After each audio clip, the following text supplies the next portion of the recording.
কোরআন শরীফে আছে, আল্লাহ বলছে যারা নামাজ পড়ে না, মালাকুল মউত আজরাইল খোদার কসম জান কবজের সময় কলিজা থেকে রুহুটা টান দিয়া ছিঁড়া ফেলবে, একটু টান দিয়া ছিঁড়া ফেলবে।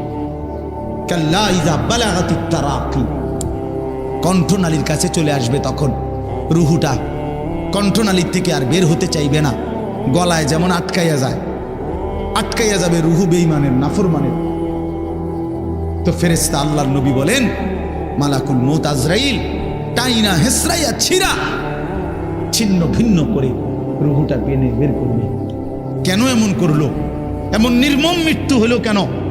এমন ভয়ানক মর্মান্তিক মৃত্যু কেন হলো?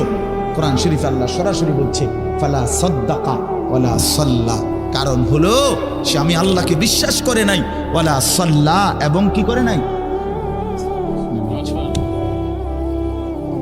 এবং কি করে নাই, সরাসরি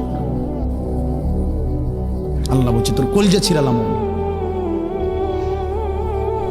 একদম টাইনা ছিঁড়া ফেলবো তোর বেটা। সালাক মনে করছে না, মাতবর মাতবর আর দুগা